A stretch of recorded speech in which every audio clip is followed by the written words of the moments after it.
Hey YouTube, it's Wisconsin Shoe Guy here, and wanted to talk to you a little bit about these awesome boots that I have. These are an older pair I got about a year ago, and these are unlined suede Allen Edmonds Canes, C-A-E-N.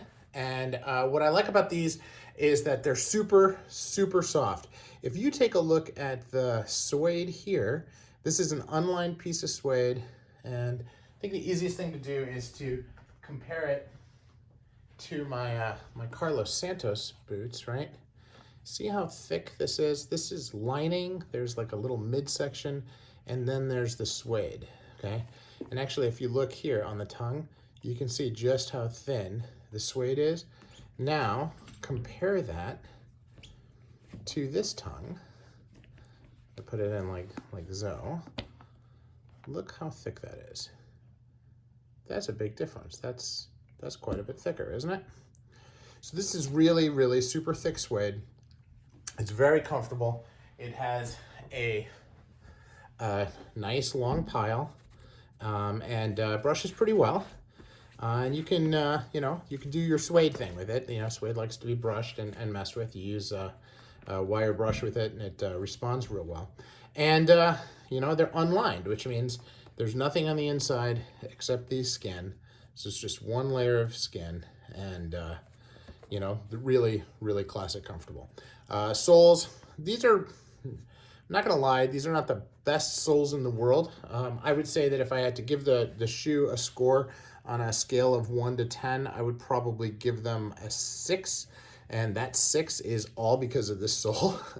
You can see that there is a leather layer, and I don't even know if it's leather because this piece doesn't feel like leather. It kind of feels like wood.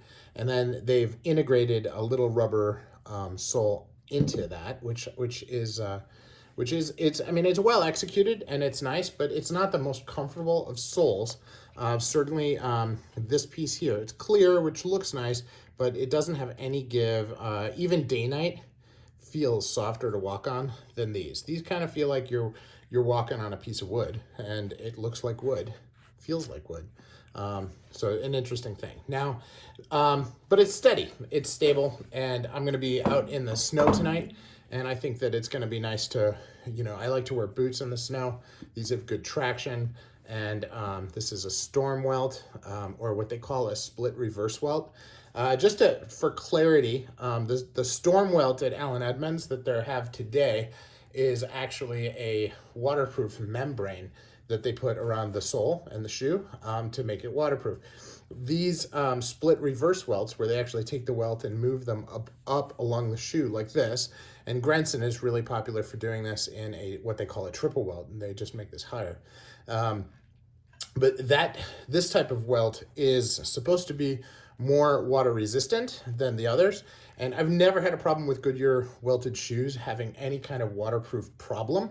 And that's because the stitches are not in the shoe, they're in the welt. So if you look here, how they're stitched along the outside, that stitching goes here, which is stitched outside the shoe. So all of the stitching is done outside the shoe. Your feet don't get wet. Now, I'm not walking in water either, but it is where I think that, these new Allen Edmonds storm welts probably are considerably more waterproof. Now, as you look on the inside of this is a single leather insole. That is very comfortable. It's not padded, it's firm, but it has a cork layer underneath. So it feels good and has a reasonable amount of softness to it. And then they do this really nice cap toe, and that cap toe has 3 layers of stitching. The stitch density is not really, really high, but it's not bad either. And these boots were, I got them on some kind of crazy sale. I think they were $150, but normally I think they retailed at $350. And I think they're worth it. The other boots that these are based on, this is kudu, which is a type of antelope. And the other boots that's very similar to this is the Normandy. And the Normandy is also kudu, but it's not this side. It's not the suede side of the kudu. It's the outer side. And kudu are wild animals. They get scarred. It's got a real nice depth to the skin. And so it's all natural scarring, which is nice. I like the idea of wearing shoes that show, you know, the nature of the animals that they're made out of. I'm not a fan that they're animals at all, but I'm not a vegan either. So anywho, nice, unlined, unstructured for the most part. The heel here is very structured, which is good. Sorry, you can't see it if I do it off camera. And the toe cap is structured as well. So real nice. Now, you see I have the belt here with it. The belt is not a perfect match, but it's the best match that I have. This belt is an Alden belt, which I did in another video and matched to this. This is the Alden snuff color, which is quite a bit different than other snuff colors.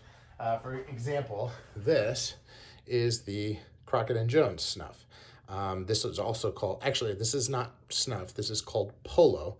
Although Alan Edmonds is releasing a line of shoes in this upcoming trunk show, and this is the color snuff that they're using. So another interesting tidbit there. But this shoe came with 3 different lace choices, and I wanted to talk about those real quick. This is your really, you know, I would say more like your hunting. It's more geared toward being a, well, I mean, it's just thicker. I would say that if you're looking for them to be warmer, this will trick your mind into thinking that they're warmer. This is supposed to look more like your regular dress boots. These are the same laces I have on my Higgins Mill. They're great laces, but a little bit more formal.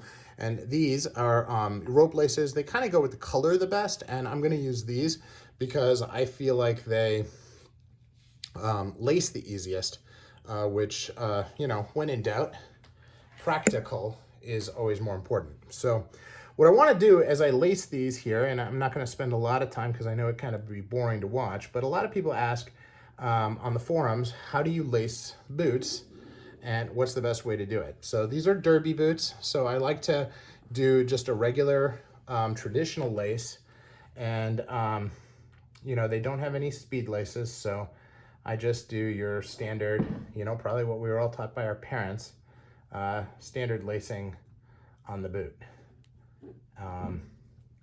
And you'll notice that these boots have this other layer here, which is there to stop it from slipping, but it doesn't really do anything else. And candidly, I just ignore, because I've asked on the forums and I've tried to get people to explain what it is, and never with any success. So that is how I lace the boots.